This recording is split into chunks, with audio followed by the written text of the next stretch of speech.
Hello friends, आज मी तुमच्यासोबत share करणार आहे आमच्या सासूबाईची स्पेशल डिश जी आहे अळूच्या वडींची काळी आमटी। आणि पूर्ण जो काही स्वयंपाक मी बनवला होता, थाळी जी काही होती ती बनवली होती, ती पूर्ण मी किती वेळात बनवली ती सर्व मी शेअर करणार आहे। तर बघा तुम्ही, नक्कीच तुम्हाला पण आवडेल ही रेसिपी। तर मी आधी काय केलं, मला जे काही बनवायचं आहे वेळ न वाया घालता मी आधी तांदूळ घेतला, भात लावून घेणार आहे। तर त्यासाठी मी तांदूळ घेतला 1 वाटी। तर आम्ही जेवणासाठी आम्ही 3च जण आहोत, तर मी, माझी मुलगी आणि माझे मिस्टर। तर त्याच्यासाठी आम्हाला 1 वाटी भात भरपूर होऊन जातो।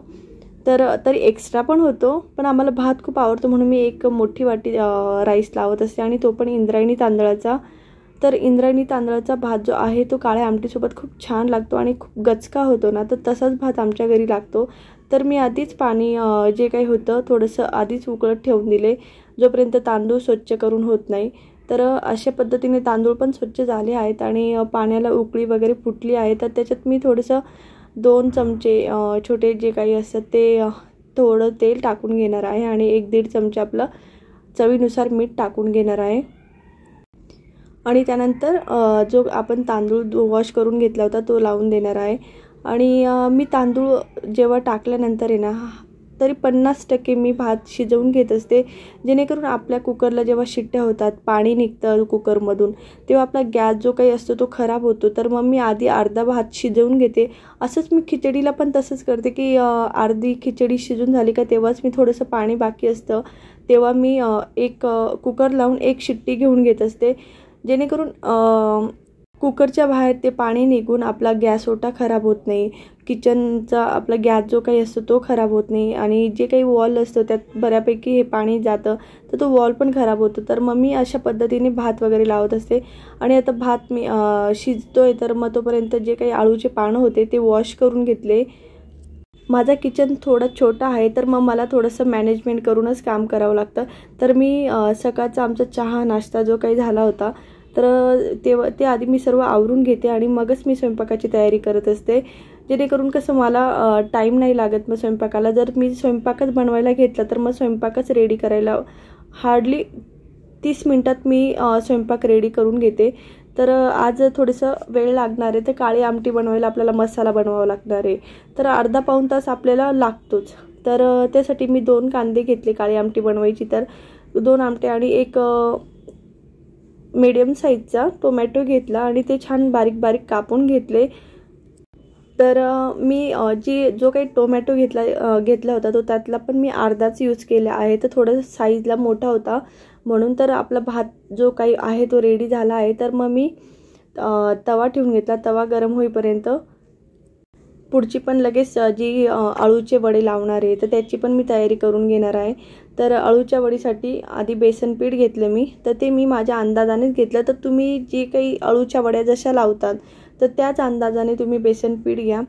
तर इथे मला अळूच्या वड्या लावायच्या होत्या, जेमतेम माझ्या 3 वड्या होतील 3-3 पानांच्या, तर तेवढ्या पद्धतीने मी बेसन पीठ घेतला आहे। आणि त्यासोबतच इकडे तवा तापून झाला होता, तर त्याच्यावर जे काही आपण स्लाइस केले होते कांदा, टोमॅटो आणि लसूण निवडून ठेवला होता तो, तर लसूण पण मी ज्या मसाल्यासोबतच भाजून घेत असते। तर छान असा गोल्डन ब्राऊन होईपर्यंत हा मसाला मी भाजत असते। आणि लगेचच इकडे जे आपण बेसन पीठ घेतलं होतं त्यात 1.5 चमचा लाल तिखट घेतले, हिंग टाकले, हळद टाकली आणि थोडंसं जिरं टाकून घेतलं, आणि 1 ते 1.5 चमच जे काही आहे तीळ टाकून घेतले, आणि जिरा पावडर। त्यानंतर मी जे आपली खजूर आणि चिंचेची जी चटणी मिळते ना, तर ती चटणी मी टाकून घेतली आहे। इथे तुम्ही चिंचेचं पाणी, थोडंसं चिंच भिजवून जे काही पाणी आपण करतो, चिंचेचा कोळ म्हणतो आपण, तर ते टाकलं तरी चालेल। आणि चवीनुसार मीठ टाकून थोडं थोडं पाणी करून मग जसं आपल्याला लागतं तसं मी ते पीठ भिजवून घेतलं। तर पाणी एकदम न टाकता थोडं थोडं टाकलं, आणि छान आपले भजींचं पीठ वगैरे असतं तसं मी थोडंसं फेटून घेतलं। भजींचं पीठ आपलं थोडं पातळ असतं, हे थोडंसं घट्ट असतं, तर मग त्यानुसार मी ते पीठ भिजून घेतलं। तर आता मी खोबरे ॲड करून घेणार आहे। तर खोबरे मी उशिरा ॲड करते, कारण जे काही आपला मसाला असतो तो भाजेपर्यंत खोबरं आधीच टाकलं तर ते खूप लवकर ब्राऊन होऊन जातं, तर म्हणून मी सर्वात शेवटी टाकते। तर आता मला आळूच्या वड्या लावायच्या आहे। त्यासाठी मी दुसऱ्या गॅसवर ते मसाल्याचं शिफ्ट करून घेतला तवा आणि आता ह्या गॅसवर हा गॅस जास्त चालतो म्हणून मग मी या गॅसवरच वड्या लावून घेणार आहे। तर आधी वड्या लावायच्या आधी जे काही आपले पान आहेत ते लाटण्याने छान असं मागच्या बाजूने लाटून घ्यायचं। तर त्याच्या ज्या शिरा असतात ना त्याने काय होतं जेव्हा आपल्या खातो घशात खवखवतं खाऊन झाल्यानंतर, तर म्हणून त्या आधी शिरा लाटून घ्यायच्या लाटण्याने। पान कुठलेही असू द्या, गावठी असू द्या किंवा घरचे असू द्या, तर एखाद्या वेळेस ते खवखवतं पण कधी नाही पण खवखवत, पण आपण बेस्टपैकी आधी ते लाटूनच घ्यायचं म्हणजे जेणेकरून आपला घसा पण खवखवणार नाही। तर अशा पद्धतीने मी लाटून घेतले आणि एका साईडला पाणी गरम करत ठेवलं वाफेसाठी आणि आळूच्या वड्यांसाठी जी काही तयारी करायची ती करून घेतल्या। एक एक पान ठेवून त्याला छान जे आपण बेसन पिठाचं सारण बनवलं होतं ते लावून घेणार आहे। एका वेळेस मी 3 पानं घेणार आहे। तर एक एक पानाला मी छान असं बेसन पीठ लावून घेतलं आणि छान असं फोल्ड करून घेतले। फोल्ड मी थोडंसं लांबच करणार आहे, आपण छान छोटे पण करू शकतो, तर त्याने जास्त छान मधले जे पूड असतात तर ते खूप छान मोकळे होतात। तर मला इथे वड्या ज्या होत्या त्या मी भाजीत सोडणार आहे, तर त्यासाठी मला जास्त वड्या हव्या आहेत, तर त्यासाठी मी थोडंसं लांब फोल्ड करणार आहे असं छान आणि त्याला असं बारीक बारीक केलं की खूप साऱ्या वड्या तयार होतात। तर म्हणून मग थोडंसं लांबसरच मी त्या वड्यांचं जे काही मोठा वडी आहे ती बनवून घेतली आहे। तर बघू शकतात माझं बेसन पीठ उरलेलं आहे, तर माझ्याकडनं जरा जास्तच झालं होतं, तर तुम्ही तुमच्या अंदाजाने घेऊ शकतात। तर मी ते कशालाही यूज होऊन जाणार, तर मग ते आता मी फ्रीजमध्ये ठेवून देणार आहे। तर आता जे पाणी तर इकडे तापलेलं आहे, तर ज्यावर आपण वड्या लावणार आहे तर वाफेच्या भांड्यावर, तर त्याला थोडंसं आधी तेल लावून घ्यायचं। तेल सारखं आपल्या हाताने पसरून घ्यायचं आणि त्यानंतर मग त्या वड्या वाफेला ठेवायच्या। वड्या 15 मिनटं वड्यांना लागतात वाफायला किंवा 10 मिनटात पण होऊन जातं। तसं आपण चाकू वगैरे टाकून चेक करतो ना की त्याला पीठ नाही लागलं तर दिसून जातं आपल्याला ते शिजले आहेत का नाही। तर छान असं मी आता 10 मिनटं लावून घेणार आहे आणि एका साईडला आपला जो काही मसाला झाला होता तर तो रेडी झाला आहे। तर त्यात आपण 1 चमचा खसखस ॲड करूया। कुठल्याही काळ्या आमटीत खसखस खूप छान लागतं, तर मी अशा पद्धतीने खसखस पण ॲड करून घेतले आणि थोडीशी कोथिंबीर ॲड करून तो मस्त मसाला मिक्सरमधून बारीक करून घेतला। तर आता आपण मसाला करायला घेणार आहे। तर मग जो काही वाफेवरला ठेवलेले होते आपण आळूच्या वड्या त्या दुसऱ्या गॅसवर शिफ्ट करून घेतल्या, तोपर्यंत आपला इकडे मसाला पण भाजून होईल।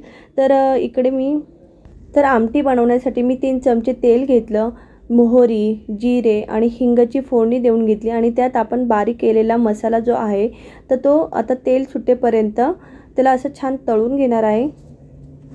तर मसाल्याला आता बऱ्यापैकी तेल सुटत आलं आहे, तर छान असा कलर पण आला आहे आणि त्यातला तो थोडासा कच्चापणा असतो तो पण निघून चालला आहे। त्यात मी अर्धा चमचे हळद, 3 चमचे काळा मसाला, अर्धा चमचा लाल तिखट टाकून घेतले आहे। मसाला पण छान शिजण्यासाठी आपण थोडंसं पाणी ॲड करत शिजवायचं आहे। तर त्यात मी इथे जे काही आपल्या मिक्सरमध्ये पाणी जो काही मसाला उरलेला असतो त्यात थोडंसं पाणी टाकून त्याच पाण्याने तो मसाला मी शिजवून घेणार आहे। तर थोडा ॲड करून छान असं त्यातला परत तेल सुटेपर्यंत मी छान असा तो मसाला तळून घेणार आहे। आता त्याच मसाल्यात आपण आता डाळ दाण्याचं पीठ, कोणी एसूर म्हणतं तर आम्ही एसूर म्हणतो, तर हे सर्व धान्य मिक्स करून बनवलेले पीठ आहे। यात तुम्ही नुसती बाजरीचं पीठ करून बाजरी जी काही असते ती थोडीशी भाजून त्याचंही पीठ करून टाकू शकतात किंवा बेसन पीठ टाकू शकतात थोडंसं भाजीला घट्टपणा येण्यासाठी। तर मी इथे जे बनवलेलं होतं तेच टाकलं आहे। मी डाळ दाण्याचं पीठ कसं बनवलं त्याचीही मी तुम्हाला प्रोसेस मी एक दिवस शेअर करणार आहे तुमच्यासोबत।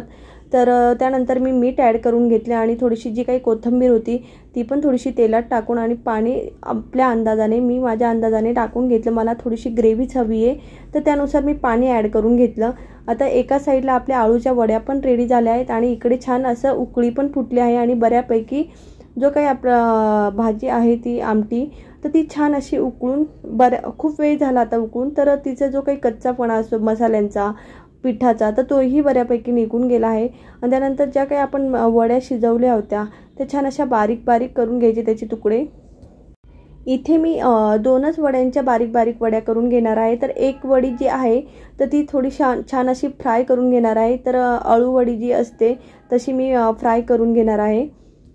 इथे आपली आमटी जी आहे ती खूप वेळ उकळून झाली आहे। तर त्यात आता आपण ज्या काही बारीक केल्या होत्या आळूच्या वड्या तर त्या आता आपण त्या उकळीत सोडून घेणार आहेत। मस्त त्या उकळीत उकळू द्यायचे आहेत, म्हणजे त्यांचा अर्क पण छान उतरतो। बघू शकतात किती छान तरंग पण आली आहे आणि जो काही कलर आहे तो मसाला भाजीचा तर तो पण खूप छान आला आहे। आणि आता बराच वेळ झाला आहे भाजी उकळून, तर बऱ्यापैकी ती भाजी ग्रेव्ही जी आहे ती खूप छान अशी घट्ट झाली आहे।